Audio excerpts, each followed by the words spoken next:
जिज्ञासु भाइयों एवं बहनों, कल किसका समापन हुआ? बराबर बोलिए, किसका समापन हुआ कल? पितृपक्ष का, यानी तुम्हारे भाषा में श्राद्ध पक्ष का।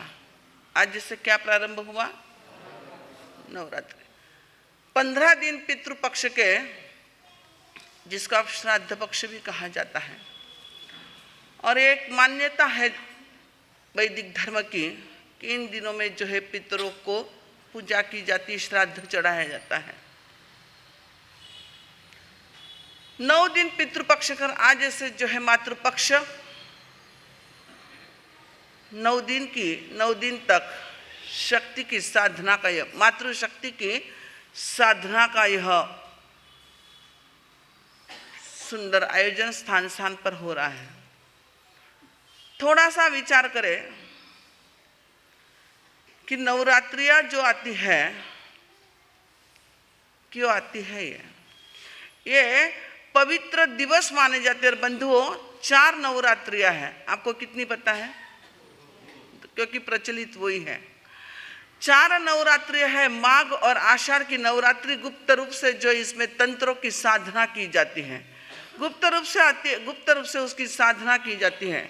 परंतु हमारी यह वासंतीय और शारदीय जो नवरात्रियां है, इन दिनों में जो है 9 दिन तक शक्तियों की पूजा की जाती है। एक घट स्थापना की ना आज आपने, है ना? बहुत लोग करते हैं। हिंदू धर्म और अपन तो सब पर्वों को मना लेते हैं ना। बाकी के देखिए कैसे एक स्थान पर आस्था है, परंतु घट स्थापना की जाती है। और ये 9 दिन तक शक्तियों की पूजा, इन दिनों में जो है जप और तप का विधान किया गया है। क्यों करना चाहिए इन दिनों में? और कहते हैं कि इन शारदीय और वासंतीय पक्ष में इन महीनों में जो है हमारा अंतरिक्षीय खगोलीय वातावरण जो है चेंज हो जाता है, कहीं दूषित हो जाता है। और यह महीना जो माना गया है, एम दृष्ट का महीना माना गया है। इन दिनों में जो है सर्वाधिक बीमारियां जो है आक्रमण करती है। और हमारा होली पर्व भी देखिए इसी महीने में आता है ना, अब होली शुरू हो जाएगी। ये महीने जो 6 महीने के बाद जो चयन किया गया है, जो तप की आराधना का आयोजन किया जाता है, क्यों किया जाता है? और उसके साथ साथ जप की आराधना क्यों है? आइए आज समझेंगे हम लोग कि 9 दिनों में जो है कितने पवित्र दिन माने गए, पवित्र रात्रियां मानी गई है। कि इन दिनों में जब हम इसकी परंपरा को देखते हैं, बहुत पवित्र यह परंपरा रही हुई है। इन दिनों में पहले लोग एक देवी की स्थापना करते थे, दुर्गा माता की स्थापना करते थे। आज भी देखिए आप, पहले इतना सिलसिला नहीं था कुल देवी का। आजकल लोग क्या करते हैं? ढूंढ के निकालते, पता चलाते हैं कि हमारी कुल देवी कौन है। पहले नहीं था इतना। और आज होता क्या है, थोड़ी सी कोई आपत्ति आ गई, थोड़ी सी कोई विपत्ति आ गई तो कहा जाता है कि अपने कुल देवी को आपने याद नहीं किया है, इसके लिए प्रकोप हो गया है। और 9 साल भर में एक बार क्यों न हो, वहाँ पर लोग कुल देवी के वहाँ पर स्थान पर जाते हैं। जो भी हो, आइए थोड़ा सा इसको समझ लीजिए। ये दिव्य शक्तियाँ क्या होती हैं? तो ये दिव्य रात्रियाँ, दिव्य शक्तियाँ कि पहले जो था कि एक स्थान पर जो है दुर्गा माता, उस माँ की स्थापना की जाती थी। एक साइड में बहनें होती थी और एक साइड में भाई वर्ग, पुरुष वर्ग होता था। वहाँ पर उस दिव्य शक्ति की आराधना की जाती थी, पूजा अर्चना की जाती थी। और पर्सनल जो हाथों को ही कोई करके गरबा किया जाता था। महिलाएं अलग करती थी और पुरुष करते थे। उसके पीछे एक पवित्र रीजन था, क्यों की जाती थी पूजा अर्चना, क्यों किया जाता था गरबा? उस दिव्य शक्ति को रिझाने के लिए। वह दिव्य शक्ति जो है प्रसन्न हो जाए और कहीं ना कहीं विपत्ति के समय में जो है, आपत्ति के समय में उसका सहयोग मिल जाए, ये उसके पीछे की भावना थी। साथ ही साथ ये जप और तप का भी विधान जो है क्यों किया गया? क्योंकि ऐसे विषय वासना भोग विलास के वातावरण में फंसे हुए इंसान के लिए 9 दिन तक जो है तप का विधान, कि यहाँ पर जो है सात्विक आहार लेना है या कोई ना कोई तप करना है। क्योंकि भीतर से व्यक्ति जब खोखला बन जाता है तो उस पर कोई ना कोई बीमारी हावी हो जाती है। आपने किसी वृक्ष को भी देखा होगा, जो भीतर से शक्ति संपन्न है उस पर कभी भी कोई भी कीटाणु हावी नहीं होते, परंतु जो वृक्ष भीतर से खोखला होता है उस पर कोई ना कोई कीटाणु जो है, विषाणु जो है हावी हो जाते और उसको कमजोर करके एक दिन खत्म कर देते। उसी प्रकार मानव की चीज कही है कि भीतर से खोखलापन दूर करने के लिए, भीतर की कमजोरी दूर करने के लिए जब का भी ये सुंदर सा एक मार्ग निर्देशित हमारे जो भी धर्म के हैं उन्होंने किया है। तो पहले इस नवरात्रि में जो है कि गरबा किया जाता था, फिर क्या हुआ, ये जीवन की पवित्रता रखने के लिए था, उस दिव्य शक्ति को रिझाने के लिए और प्रसन्न करने के लिए ये सारे आयोजन थे। और उस वक्त व्यक्ति 9 दिन तक कोई ना कोई तप करके, त्याग करके जो है मंत्र की साधना करते थे।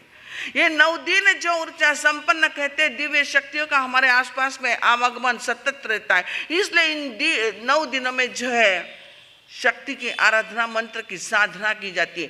तंत्र मंत्र साधना के लिए 9 दिन जो है पवित्र माने गए। इन 9 दिन तक ब्रह्मचर्य का पालन किया जाता था। हिंदू धर्म में आज भी यही परंपरा है, परंतु परंपरा को विकृत किया गया है। आज किस प्रकार से गरबा खेला जाता है?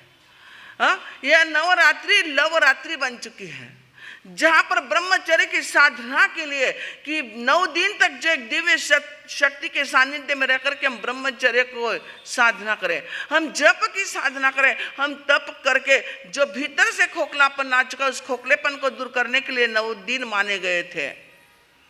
परंतु आज विकृति आ चुकी। समझदार हिंदू हो या समझदार जैन अगर हो तो मुझे लगता है कि यह ऊर्जा संपन्न रात्रियां जो होती, क्योंकि रात्रि में विशेष दिव्य शक्तियों का धरती पर आवागमन होता है। जो समझदार हिंदू या समझदार जैन जो है वो कभी भी ऐसे इस रात्रि को जो व्यर्थ नहीं जाने देगा। वो रात्रि के समय में जो दिन के समय में जो है आराधना करते हैं। बंधुओं, ऐसी सुंदर यह सुंदर परंपरा रही हुई है। 3 शक्तियां मानी गई हैं। 3 ही दिन तक, प्रथम 3 दिन तक दुर्गा शक्ति की आराधना की जाती है, फिर 3 दिन तक लक्ष्मी की आराधना और 3 दिन तक सरस्वती की आराधना। इन 3 शक्तियां जो है, इन 3 शक्तियों की आराधना और साधना करके उनको प्रसन्न करके जो है भीतर का खोखलापन दूर करके जो है एक व्यक्ति को शक्ति संपन्न बनने के लिए नवरात्रि आती हैं। और बंधुओं, आज भी देखिए हमारे 24 तीर्थंकर, उसमें भी शासन रक्षक देव और देवी है ना, यक्ष और यक्षिणी। आप चाहे पालीताना चले जाइए, समेत शिखर चले जाइए, गिरनार जी चले जाइए, कोई भी तीर्थ क्षेत्र में आप जाते हो तो सबसे पहले किसकी स्थापना होती है? यक्ष और यक्षिणी की। आदिनाथ भगवान की कौन सी शासन देवी? नहीं मालूम? चक्रेश्वरी। भगवान महावीर की? नहीं मालूम। पार्श्वनाथ की? धरणेन्द्र पद्मावती माने गए ना, यक्ष यक्षिणी देव और देवी के रूप में माने गए। ऐसे 2400 तीर्थंकर के, और हमारे 24वें तीर्थंकर की कौन सी है? मातंग देव और सिद्धायिका देवी माने गए। तो यक्ष यक्षिणियाँ, और देखिए देवता की भी कोई कमी नहीं, परंतु दिव्य शक्तियों की क्यों पूजा गई मानी गई? क्योंकि नारी शक्ति हमेशा जागरूक होती है और देवियाँ जो है हमेशा जागरूक होती, सावधान होती है, और वे सहयोगी अधिक बनती है, इसलिए माना गया है। और जब जब भी बंधुओं थोड़ा सा चिंतन करो, ऐसे दुर्गम घाटियों से हमारे जैन संत जब विहार करते हैं कि जहाँ से आपको 4 व्हीलर और 150 लोगों के साथ निकलना भी भय लगता है, वहाँ से साधु संत न जाने भारत के किस किस कोने में पहुँच करके जो विहार क्षेत्र विहार करके कहाँ जा करके चातुर्मास करके कैसे दुर्गम घाटियों से दुर्गम जंगलों से निकल जाते, रक्षा होती तो कैसे होती है। यही हमारे शासन रक्षक और रक्षिका देव देवता जो होते हैं उनकी संयम की साधना से प्रभावित होकर के जो है कहीं ना कहीं ऐसे आपत्ति के समय में अदृश्य रूप से आकर के भी उनको सहयोग देते हैं। और आप बोलते हो ना, धम्मो मंगल मुकीठम अहिंसा संजमो तवो देवामितम न मम संति जस धम, कि देवता भी सेवा में रहते। हमारे उत्तराधीन में भी आती, हरिकेशी मुनि के साथ क्या था, यक्ष साथ में रहे, उनके तपस्या से प्रभावित होकर के यक्ष भी साथ में रहने लगा था। तो आइए आज जो है ये हर स्थान पर आप देखोगे एक अम्बा माता का फोटो प्रतिमा होती है ना। आपने गौर से देखा उस देवी की फोटो को? ये अम्बा माता कौन थी? थोड़ा सा इतिहास जानिए, कौन है अम्बा माता? है पता आपको? फोटो देखा आपने ध्यान से? किस पर आसीत वो? शेर पर। गोद में कौन है उसके? हाँ, कहीं पे भी अम्बा माता का फोटो होगा ना, देखना गोद में दो बच्चे, छोटे छोटे दो बच्चे बताए गए फोटो में। अम्बा माता आपके और हमारे जैसे एक सन्नारी थी, जैन कुल में जिसने जन्म लिया था। और कहते हैं कि ब्राह्मण कुल में जो है उसका विवाह हुआ। आज भी इंटरकास्ट होते हैं तो, परंतु जैन धर्म के प्रति जो उसकी आस्था मजबूत थी, ब्राह्मण परिवार में जन्म लिया। श्राद्ध पक्ष चल रहा था और श्राद्ध पक्ष की सारी, इन दिनों में पितृ के नाम से भोजन करवाते हैं ना, बहुत जगह करवाते हैं कि हमारे पितर जो है, पिता पितामह और प्रपितामह, ये खुश हो जाए, उनके लिए आज क्या करते हैं, श्राद्ध पक्ष में जो है ब्राह्मणों के घर में भी जो ब्राह्मण को भोजन करवाया जाता है। जिंदे जी तो सेवा नहीं की, कहते ना कही हो नहीं, जिंदे जी दंगम दंगा मर्या पचे पुगावे गंगा, है ना। जीते जी मारे झाड़ू, मर्या पचे जिमावे लाडू। ये होता कि जिंदे जी तो जो है दादा परदादा हो, पिता हो, उनकी तो सेवा नहीं की जाती है, परंतु उनके मृत्यु के पश्चात क्या होता है, वो 12वां 13वां क्या क्या करते हैं आप लोग, है ना, कितना खिलाते हैं। तो बंधुओं, यह जो श्राद्ध पक्ष चल रहा था, श्राद्ध पक्ष की सारी रसोई जो है अम्मा ने घर में बनाई है। और सासू माँ ने कहा कि मैं नदी पर जाकर के स्नान करके आती हूँ, इस रसोई को, बनाई हुई रसोई को कहीं किसी को देना नहीं है, छेड़ना नहीं है। ऐसे ही बर्तन जो है ढक कर के रख दिए हैं। सासू माँ नदी पर स्नान करने के लिए पहुंची है। ये जैन कुल में जन्मी हुई अम्बा माता के रोम रोम में जो है जैन धर्म के संस्कार थे, एक संत के प्रति आस्था थी। और अम्बा ने देखा सामने से एक मांस खमन के तपस्वी संत जो है गोचरी के लिए पधारे। उसने आगे जाकर के प्रार्थना की, पधारिए पधारिए, संत पधारे हैं।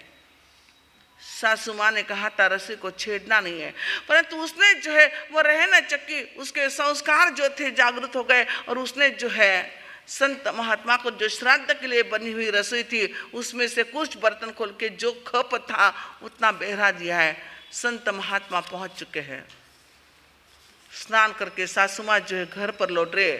और ऐसी वार्ता है ना, घर में को बहू को कहने की जरूरत नहीं पड़ती है, आज तो पूछो ही मत।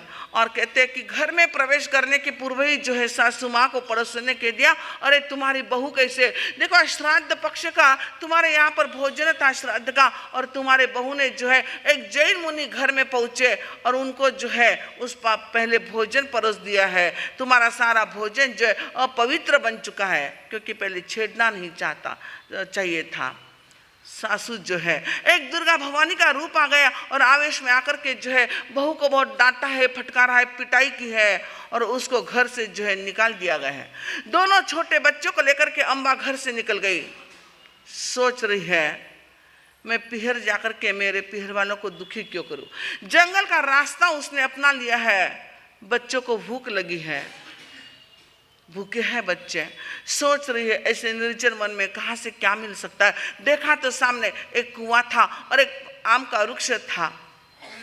बेमौसम कभी आम नहीं लगते हैं। वो पहुंची, उस आम के वृक्ष के नीचे बच्चों को लेकर के सहलाने लगी कि बच्चों कुछ देर का सब्र करो, कहीं ना कोई व्यवस्था हो जाए तो मैं तुम्हारे भूख का शमन कर दूं। ऐसे बैठे और जिस वृक्ष के नीचे बैठी थी वो आम का वृक्ष था, एक भी फल नहीं था, परंतु असमय में जो पूरा पेड़ जो है आम से भर गया। और उस अम्बा ने जो है कुछ आम लिए हैं और बच्चों को खिलाया और बच्चों के भूख का शमन किया है। सोच रही है अब क्या करूं, इस निर्जन वन में जो है मेरे जीवन को खतरा है, मेरे चारित्र को भी खतरा हो सकता है। मैं कहाँ पर जाऊँ, पीहर तो जाना नहीं, पीहर जाकर के उनको दुखी क्यों करूँ। और देखा कि सामने एक कुआं पानी से लबालब भरा हुआ था। दोनों बच्चों को गोद में लिया है, महामंत्र नौकार का स्मरण किया है, तीर्थंकर परमात्मा की शरण की है और कुएं में छलांग लगा दी है। इधर जो है सासू माँ रसोई घर में जाती है, जाती तो उसकी आंखें जो आश्चर्यचकित हो जाती, चौकाचंद हो जाती है। सोचती क्यों हो, बर्तन तो सारे रसोई से भरे हुए थे, कुछ ढके हुए थे, परंतु जिस बर्तन में से लेकर के आहार बहराया गया था वे सारे बर्तन जो है स्वर्ण के बन चुके थे और एक हाथ कण जो नीचे गिर चुका था वे सारे हीरे बन चुके थे। और सासू को लगा हो मेरी बहू सामान्य नारी नहीं थी, सामान्य व्यक्ति नहीं थी, यह कोई सन्नारी थी, यह आर्य नारी थी। और कहती मैंने बहुत बड़ा अपराध किया है, मेरे बहू को जंगल में मैंने धकेल दिया है। ओहो वो कहाँ पर गई होगी, कहाँ पर भटक रही होगी, न जाने उसको मैं बच्चों को और उसको जो भूखा ही घर से भेज दिया है। सब पात्रों को, जितने पात्रों से भरा था स्वर्णिम पात्रों को देख करके वो पश्चाताप करे। इधर अम्बा का पति घर पर आता है और माँ सारी घटना सुना देती कि बेटे ऐसे जाओ तुम सबसे पहले जो है अम्बा को ढूंढ करके लाओ, वह मेरे घर की शान थी, वह एक लक्ष्मी थी, उसके साथ मैंने दुर्व्यवहार किया। अम्बा के पति को जो ढूंढने के लिए भेजते हैं। इधर अम्बा का पति जैसे ही जा रहा था उसने उस जंगल का रास्ता के कहाँ गई कि जंगल के रास्ते से, और देखा कि हो न हो यहाँ पर कहीं ना कहीं वो मिल सकती है। और देखता है तो कुएं के पास प्यास लगी, देखता है तो कुएं के वहाँ पर जस्ट उसने जो है छलांग लगाई और बस कहता है कि मेरे पत्नी ने अम्बा ने जिसकी शरण ली होगी उसकी मुझे शरण है। ऐसा कहकर भी वो भी सोचता है मेरे दोनों बच्चे चले गए, पत्नी चले गए, अब जिक्र के फायदा क्या है। जो शरण अम्बा ने ली वही शरण को मैं ग्रहण करता हूँ। उसको पता नहीं थी कि किसकी शरण ग्रहण की है। और कहते उसने भी वहाँ पर जो है उस कुएं में छलांग लगा दी, जीवन लीला को समाप्त कर दिया। अम्मा वहां से जो है आयुष्य पूर्ण करके देवलोक में उत्पन्न होती हैं, दोनों बच्चे भी हैं।